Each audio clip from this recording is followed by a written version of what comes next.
Magandang tanghali po sa ating lahat mga kabayan. Umpisa na naman po tayo sa mission natin araw-araw. Yung ating ayuda na bitbit natin para sa mga kabayan natin na nag-aantay. No? Na minsan madata natin, walang maisaing o pupunta muna sa mga kapitbahay o kakilala para maghanap ng mauutangan, no? O mahihiraman. So ngayon, bumaba na naman tayo dito sa tubigan para pasyalan natin ng isang lula, no? Ito ay na-refer sa atin, kaya ito, bisitahin natin sila.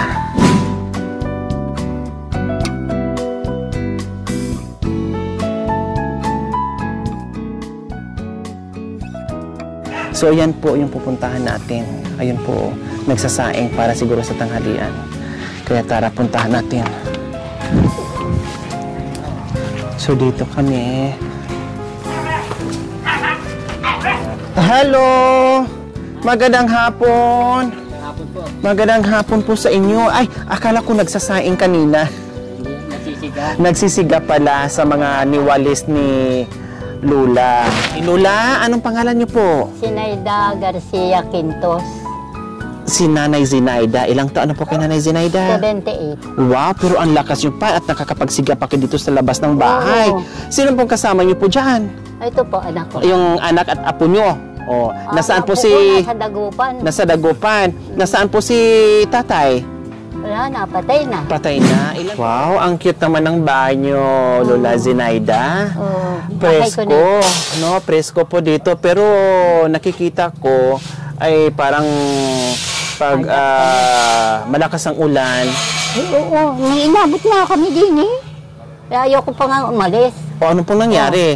Umulan ng umulan, tapos? Umulan ng umulan, ang tubig nanggagaling dyan sa itaas. Dahil hindi patas ang lupa eh. Opo, mataas hindi doon. pantay.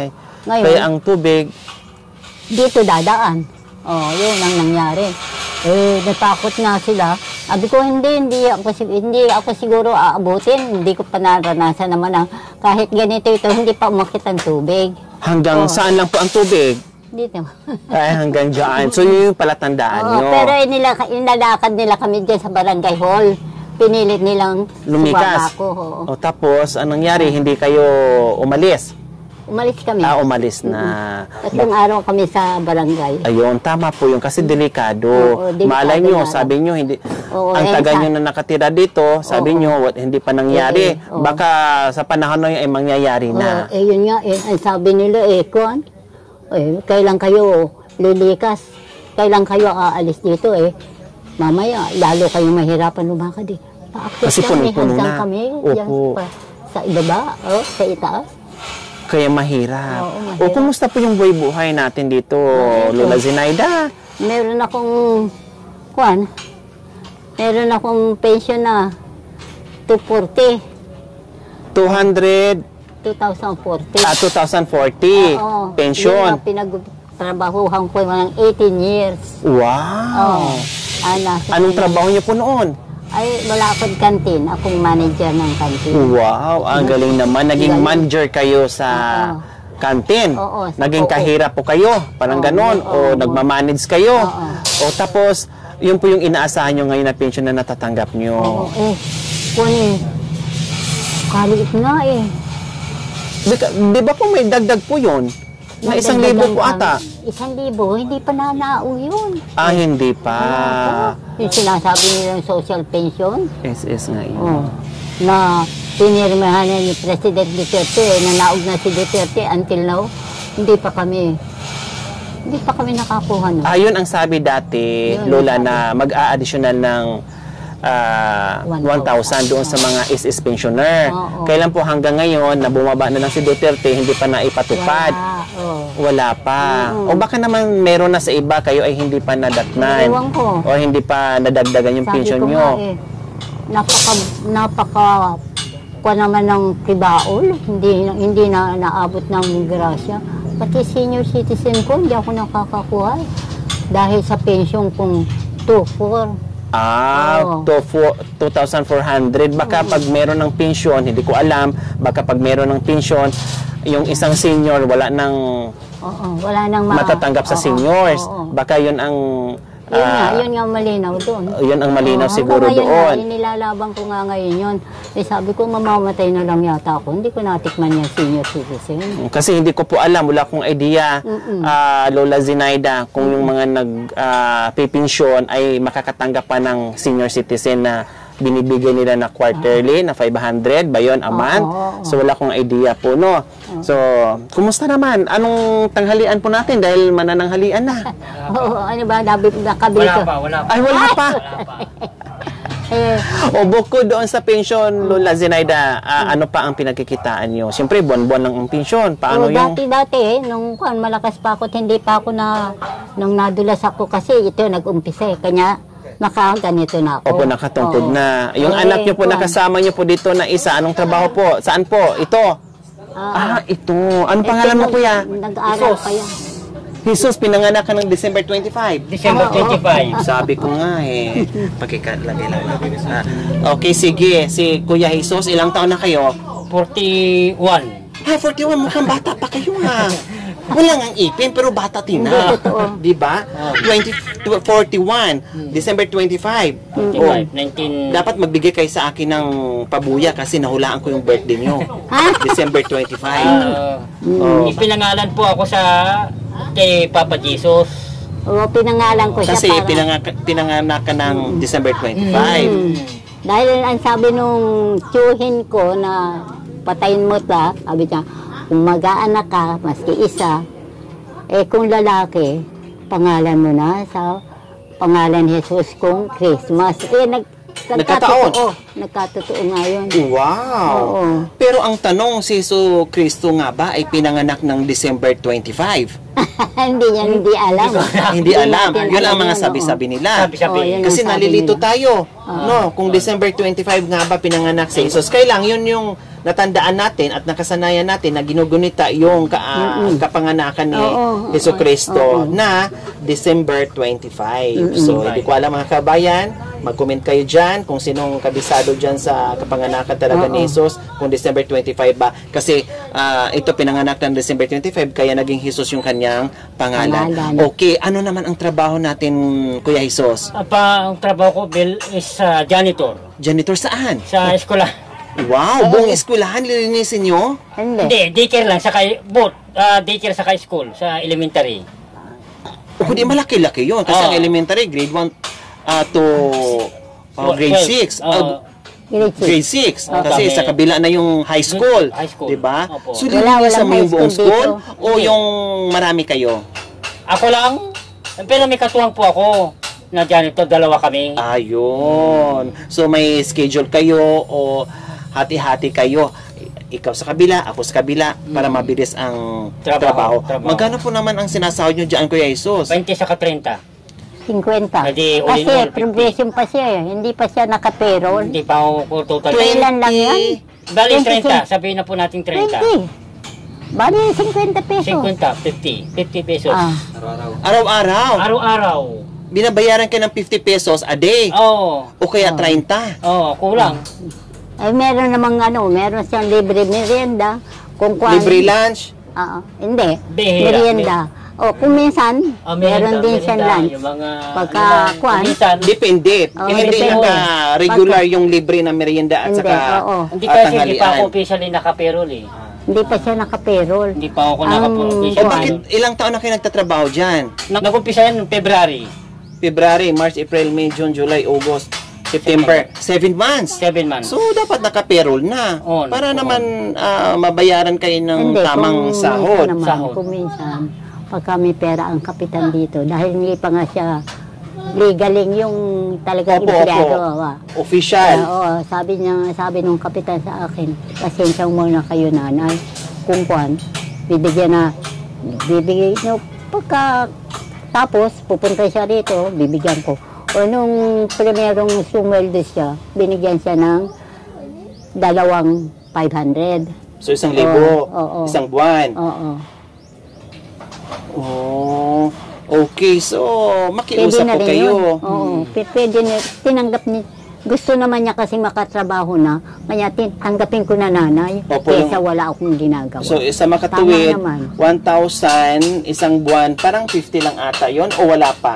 Wala pa. No, ipakidivide para alam natin. O mga 30 nga po ang buwan, sabi nga ni Kuya, 30 tsaka 30 20. saka 20. 20 or 30. Opo. Oo. Ayan ang binibigay. So, mahirap nga naman. Kailang, sabi nga ni Kuya, gusto magkatrabaho, makaraos sa pangailangan sa araw-araw. Gusto ko lang, Maliit man ang yun ang kinikita, katwiran nito. okay lang, may pambili ng pagkain. pwede yan nanay, ano sang kulat Wala Pero, akong- malaki ang ginagawa. Dapat, malaki Oo. din yung Naglilinis tama siya. yung trabaho. Ay, Oo. yung sweldo. Oo. No, tama yung sweldo. nagtatapon din yung ano sa ang basura ng ano, Opo, alam ko po yun, nursery. nanay, hindi po biro yung paglilinis sa buong campus o buong eskwelahan. Oh, yan ang No. walis niya, pakita. Opo, hindi po biro yun. Mahirap na Oo, trabaho oo, yun. oo. Pero ganun pa man, Oo. sana makiusap po kayo na kailangan mo Pero talaga. yun, may day off naman. Saturday, Sunday. Opo, mati kasi walang pasok yung school. So, makiusap po kayo na bigyan kayo ng tamang pasweldo kasi Hindi, meron kamo sabi na, kayong oo. binubuhay na Ang sabi nanay, ng nanay. although merong pension, pero hindi sapat dahil maraming pangailangan, pagkain, gamot, vitamins, lahat-lahat. Oh, Hindi katulad sapat. dito, Ha? may maintenance na ako. Kaya naisip ko nga sir paano na para maghanap na ako ng trabaho dahil ang nanay ko kasi ang dinadahilan ko na yun ang itinatanim nila sa ulo ko Hindi habang buhay ang magulang mo. Oo, yun ang Oo, sinabi ko. kaya doon ako na-realize na medyo Kailangan panahon na para ka po. Medyo- makahanap ng trabaho maski for Ano? the meantime. Opo, Janitor, no? At hindi kayo namimili Hindi na ako namimili ng basta importante galing sa mabuti. ayun.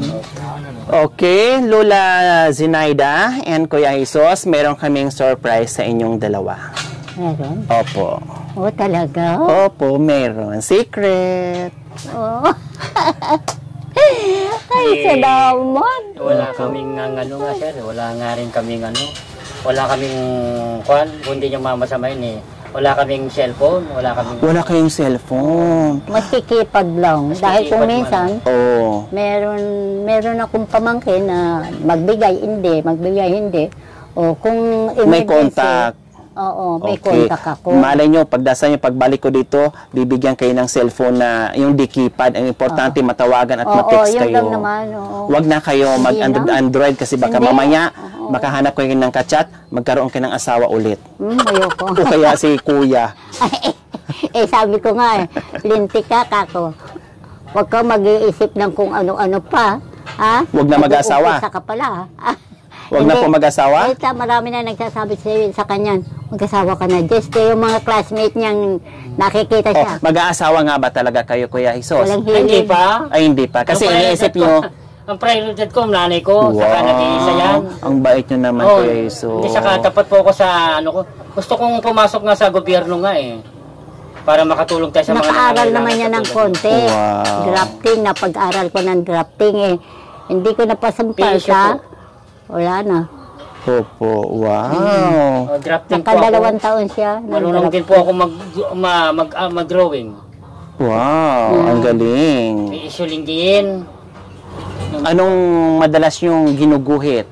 Yung mga yung katulad ng mga yung mga gusali. Gusali. Oo. Kayang-kaya yung magbuo ng building. Opo. Wow. O bakit, anong nangyari? Hindi kayo naging architect? Kasi, Preparatory pala yung Preparatory, yung preparatory. drafting. Preparatory.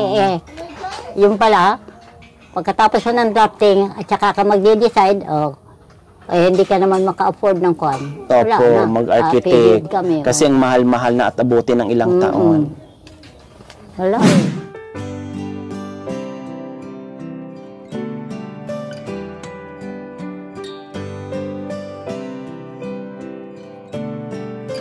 May bigas na po kayo. Ayan, ito. At assorted groceries. At isang tray na itlog.